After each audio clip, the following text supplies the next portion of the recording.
beautiful people out there. I'm back. This is your host, Hellsing Gray. Okay, so today we're talking about the 2019 financial review. Have you done a financial review yet? Usually, after every year, you want to see how much money you earned, where your money went, and if you're closer to your goals or not, if you're closer to your financial goals. Every year, every month, every day, you want to get closer to your financial goals. And by doing that financial review, you can literally see if you're closer, further, on track, out in outer space, or whatnot. So I have a tool for you that we made, and it'll help you look at your finances, look at where you've been, and look at where you're going. And it also has some good goals, some good goal sheets, some good goal planning sheets, and a reverse engineering sheet. I hope you find it very useful. You can download it at our website. The link will be below. And yeah, enjoy. So I'm gonna show you what it looks like now and run through it with you, because some people had some questions. They're like, "What's this? What's this? What's this? What's this? We don't understand." So I'll show you what it looks like. And here we go. Okay, this is basically the first sheet. It has a table of contents, as you can see here. Boom, boom, boom, boom. This is where, in the end, after you do everything inside, you're going to write down your wealth, your debt, your wealth's APY, how much money you're gaining on your wealth every year, your debt's APR, annual percentage rate, your net, how much you have left in between these, your credit score, utilization, financial trajectory, if you're going in an upward trend, downward trend, and how close you are to your FIRE number, and your estimated arrival of your FIRE date, your financial freedom date. These are some basic action steps you're going to take. You're going to write these in as you do this, because everyone's situation is different. So when something comes up that you need to do, just write it here. So when you're done with this, you remember where it is, you remember what you need to do, and you can just check it off. Here, you're going to write your top vision for 2020, i.e., I have over $10,000 in passive dividend income, something like that. Here, these are your sales and your leaks. If you're familiar with the ship method or the boat method, you know exactly what this is. Basically, the 3 things that are helping your goal and the 3 things that are hindering your goal. Now, page 2. This part can be completed after you complete some of the pages further in the document. This is basically your wealth, the total of your wealth, APY, debt. This stuff is pretty easy. This is your passive income. So your passive income broken down by year, month, and day. And your living expenses broken down by year, month, and date.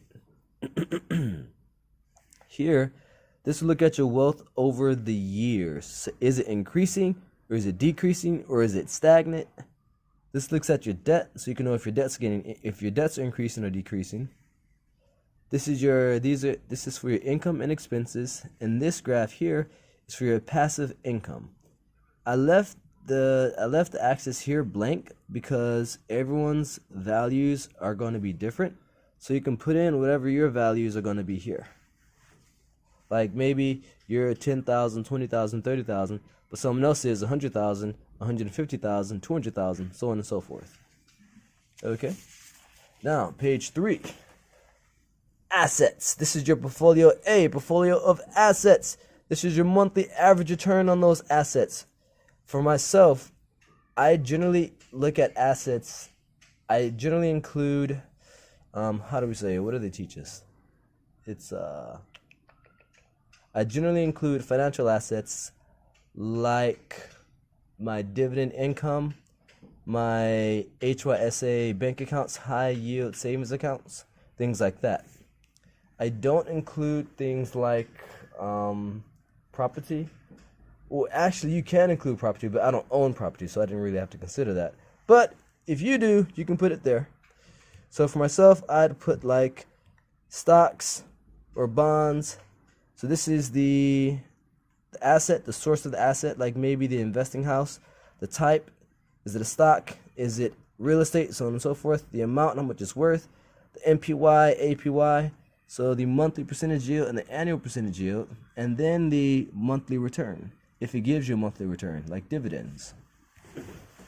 Next, down here, we'd have other accounts, such as your emergency fund, your living forward fund.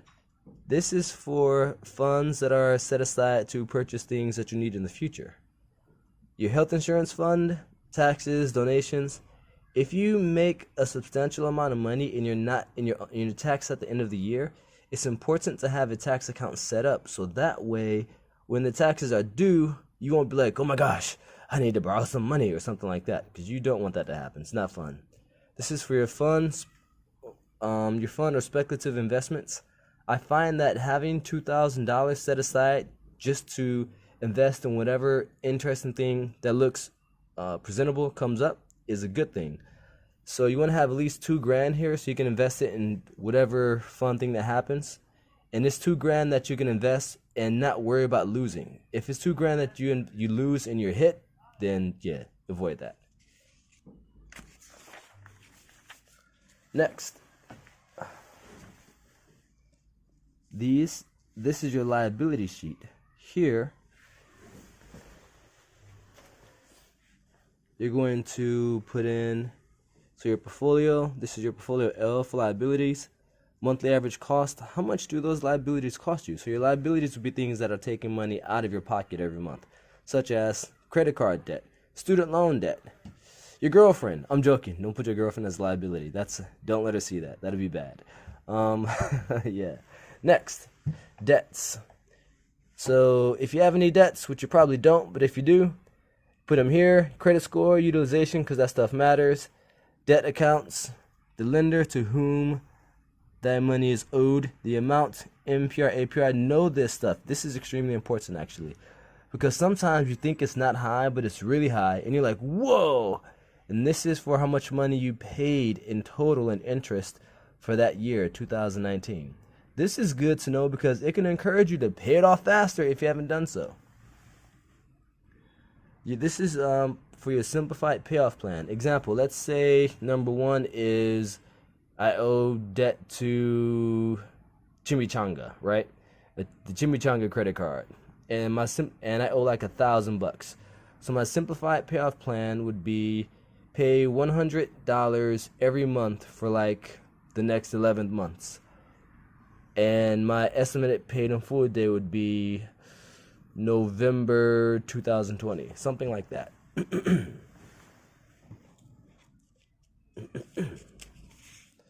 Next, bada boom boom boom. Here, this is basically for your notes. This is the notes section, like whatever thoughts you might have, thoughts, concerns, so on and so forth. This page is extremely, extremely, extremely important. This is your financial independence plan. Now, we all know the 4% rule, right? The 4% rule says that you take the amount of money that you're going to need to survive every year, and you multiply that by 25. And then that'll give you your financial independence number.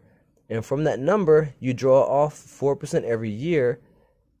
And so you take the number and you invest it in investments that have a good return. And theoretically, you can take 4% from that return every year without your capital decreasing. So theoretically, your money should last as long as you do. Yes. Now, this is your current amount invested. Completion. What's completion? I believe completion is how close you are to your financial independence number. Yes. Now, your vehicle is the vehicle that you're using to invest in, such as maybe you're investing in Robinhood stocks, M1 Finance stocks, Charles Schwab accounts, right? So the vehicle or account, the amount, MPY, APY, the financial income, the financial independence desired income per month or year. So how much do you need or do you expect to get from this account every month? Do you need to be financially independent? And then the total amount needed. So up here, this is the overall amount, like the times 25. This is the overall amount. So down here, we're really gonna take a magnifying glass and look at what accounts we have our money in, and how much money we expect to get from those accounts, and how much money we need to have in those accounts in order to get that amount from them. So case in point, maybe, where's my one of my sheets? I'll show you another example. No, I won't go back and find it, actually. I should go back and find it. Okay, so maybe, for example, you want to have a desired income of $7,500 from this dividend portfolio. If this dividend portfolio has an APY of, so in this portfolio, if your monthly desired income is, now here from this portfolio, if your yearly desired income is 7,500 USD, then you need to have invested about 187,500 USD. If you wanted 7,500 USD as a monthly income from this specific vehicle, whatever that would be. Then down here, hey, there's my calculator. Down here, we have the total for everything. And so this would be the total amount of money that you have invested right now, the total amount that your desired amount, net or gross rather, and then the total amount of money that is needed to get that amount. Next, this is your plan to reach FI. So we're going to break it down. Like, your plan is what exactly? Like, what vehicles, how are you going to get those vehicles, how are you going to get the money for those vehicles, so on and so forth. I think I should give you some more examples with actual writing. Okay, next. This part should be a little easier. This is your 2019 income expenses review. So your income, how much money did you make this year or last year? Take that number divided by 12 to get your monthly average, okay? Now here, you're going to look at your income sources.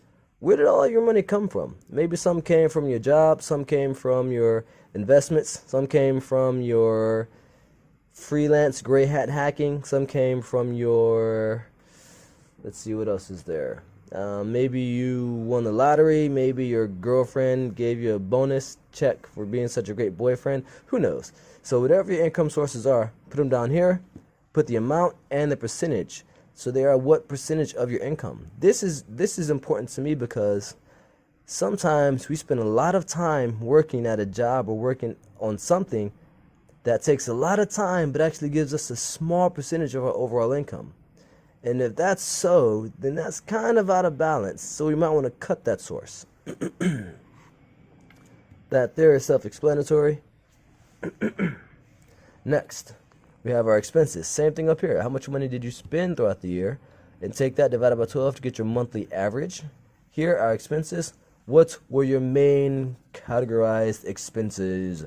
Dining in, dining out, toiletries, rent, bills, dating,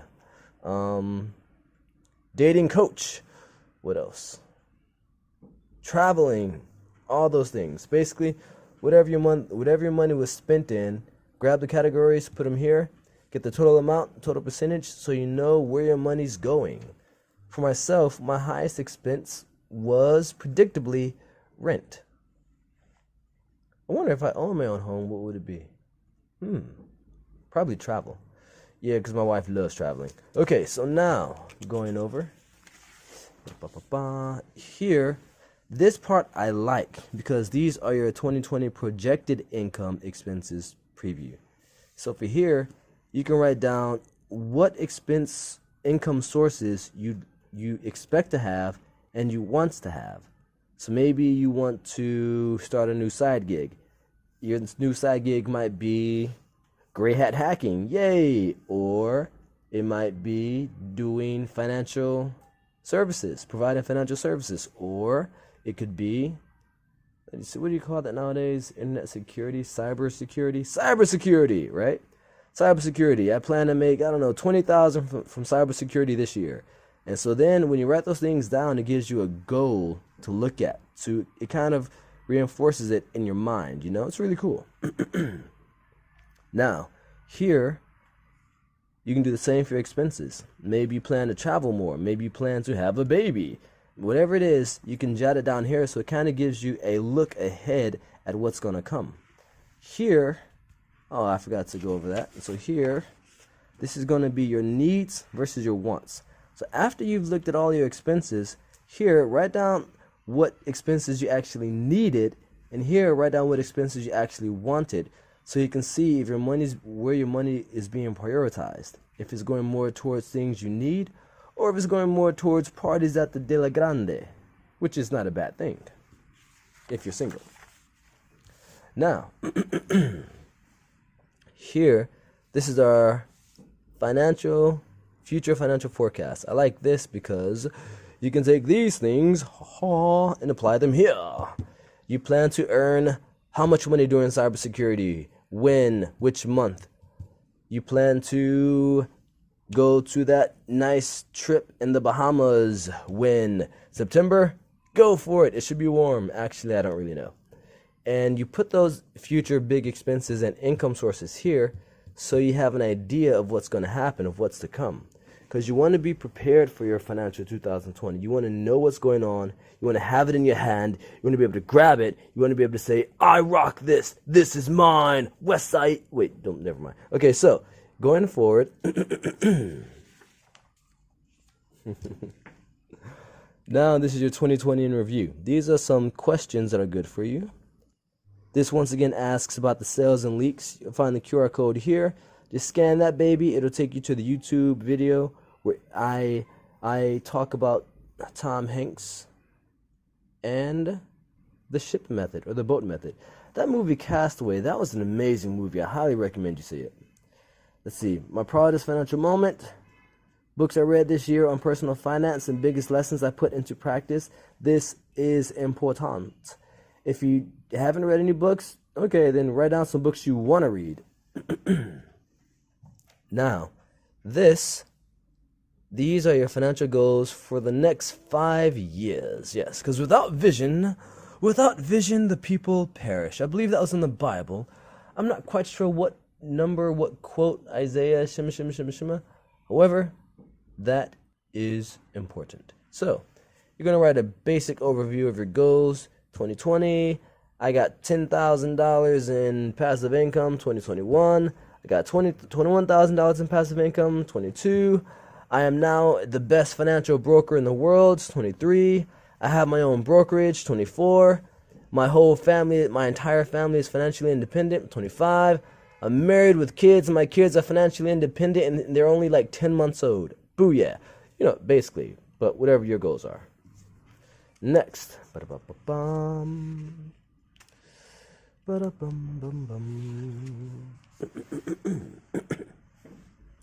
Here. This is your ship. We're going to use the ship method. Up here, that's your North Star. That's your North Star. This is going to be the main destination that you're going to. What's your main number one goal? Maybe you want to get $10,000 in passive income or in dividend income. Okay. Up here, these are the other stars that help lead you to the North Star. Here you're going to write down the names or things of people or things that will help get you to here. Case in point, Rob Wilson, a phenomenal financial advisor. Right here, Dr. E.T., an amazing, what is Dr. E.T.? Dr. E.T. is like the number one motivational speaker, change agent in the world. Right here, Jamal King. He's like the real estate guru. And here, Josh, the solar man, dude who started so many companies. If I had all these guys in my corner, I could beat this goal like crazy. Like, if I had all those guys backing me, this goal could be done in like half a year, maybe the first quarter. So now here, these are your sales. What is helping your ship get to your goal? Maybe you're investing regularly. Awesome. What else? Maybe you're learning about investing in different methods, like you're reading books like The Intelligent Investor, Rich Dad, Poor Dad, The Richest Man in Babylon. Great. Right here, you're applying everything you read in those books. Amazing. So these are 3 things you're doing that help you get closer to your goal. Awesome. Thumbs up. Down here, these are holes in your ship. What are these things that you're doing that are getting in the way of accomplishing your goal? I.e., going to Starbucks every single day and spending all that money you could be investing. Right here, partying too hard at the Castel de la Grande. It might be fun, but it comes at a price. Trust me. someone out there knows. And here, what is the other hole that could be stopping you from succeeding? Maybe you're too scared to start investing. So these are three leaks that could be stopping you. And something I've discovered that is quite phenomenal is that even when you patch just one leak, it helps you get there so much faster. Now here, you're going to add with detail the people that can assist you in getting into your goal, people or things, what you need from them. You need to know specifically why you're contacting them. You're contacting them for what reason? Be specific. Don't call it just to say, hi, I'm a fan, I like you, you're so cool, blah, blah, blah, blah, blah. Call and say, hey, I'm doing this project. This is my goal. I have this information, but I need this other information. You're the guru in this area. Can you assist me? And what can you give? What can you give? Think about this. Maybe you can help them with some other part that you are good at, but they're not. An exchange, I find, generally works better, especially in Canada. Canada is a kind of you help me, I help you kind of place. At least it was when I went there. Now, we're going a little long, but stay with me. We're almost done. Here is your reverse engineering sheet. Right here, you write down the main vision, the goal for the year. I have $10,000 in dividend income. Smashing.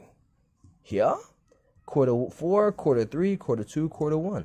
So now I'm going to break them down into quarters. So maybe here I got $2,500 in dividend income. Here I got $5,000. Here I got $7,500. And here I got $10,000 in dividend income. It usually doesn't cut out that neatly, however, because what you'll find is sometimes the end goal still gets accomplished, but the way you get there isn't always so cookie cutter clean. But that's okay. This is just a map that helps get you going. Now here you break down the quarter goals into monthly goals, and here you break down the monthly goals into weekly goals, right? Or the first 2 weeks, next 2 weeks.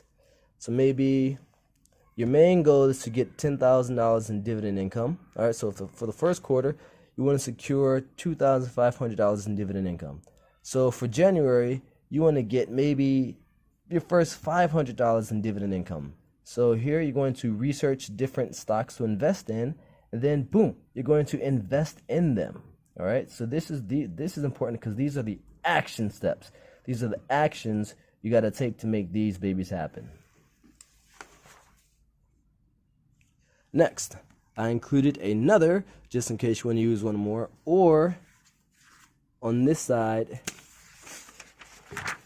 you might want to write down all the checkpoints for what your goals are. Like I said, 2,500, 5,000, 7,500, 10,000, and then on this side, the big actions you need to take to get there.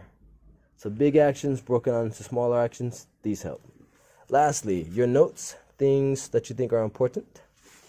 Then coming over here, this is also very important. On all of your assets, on all of your asset sheets, these last two guys here, on all of your asset sheets, you want to have a beneficiary. Your beneficiary is the person who's going to receive your money, your estate, your shima, if you go to that huge, beautiful stock market exchange in the sky prematurely. Hopefully it won't happen, though it helps to be prepared. So your primary beneficiary, secondary, tertiary, quaternary, pentary, hexanary? I'm not quite sure. In any case, you want to write down who they are. You basically need their name, relationship, address, email, and phone number. You're going to submit that to the places that are holding your assets, like your bank, the stock market, the brokerage that you buy your trades through, that you buy your stocks through. And here, write down all of your assets, who the beneficiary is, and check it off. So you know that all of your assets have a beneficiary assigned. Now, if you have these guys done, your last will and statement, durable power of attorney, power of healthcare, living will, living trust, these are your estate plans. These also help take care of those things. So if you should, go to the great, beautiful, shiny mountain in the sky, Mount Everest for some, if they like that kind of thing, prematurely. If you go there, these things will help align your assets with who they're meant to be given to, with who you decided. So these are also very, very, very important. Lastly, your insurance. The company, policy, type, premium, value, and the agents to contact just in case anything happens. This part you want to share with somebody. You want to share with your wife, your kids, someone who loves you. Someone who loves you, not someone who's going to, try to cash in early, if you know what I mean. You should be aware of that because unfortunately it happens with some people. I know things, man. I know stories. Now, your last closing questions. These are pretty cool. You can look at these and you're going to basically answer them to the best of your ability. And then, that is it. You're done. You have successfully completed your 2019-2020 financial review. Then you're going to take the information from there. Right there, your wealth, your debt, your net, credit score, blah, blah, blah, blah. This, that, this over here. And you're going to have an awesome 2020. Okay, ladies and gentlemen, thank you for watching me. I hope that the 2019-2020 financial review document is useful to you. I know everyone has their different financial needs and paths, so it's more of a general template, you could say. Some things will apply to you, some things won't. But after you complete it, I highly recommend you do this with your spouse, and afterwards you seek the guidance of a financial counselor. When you go there with them, when you go there to talk to your financial counselor, your financial advisor, and you have this document already completed, it helps speed things along much faster, which is good, especially if they charge by the hour. That being said, if you have any questions, connect with me on YouTube. You can ask me questions, I'll answer them. I'll get to them when I can, because internet connections are somewhat iffy, so to speak. If you want to get to me faster, you want me to respond or reply faster, connect with me on Patreon, because on Patreon, that's always connected. So I can get there, respond to your questions, bam, say what's up, and yeah, have a beautiful day, have an awesome 2020, and if you have not yet checked out the Andre Geek 2020 Challenge, I highly recommend you do it. It's fun, it's emotional, it's cool, and it's a challenge, which is why it's called the Andre Geek Challenge. Okay, have a great day, and I'll see you later. Cheers.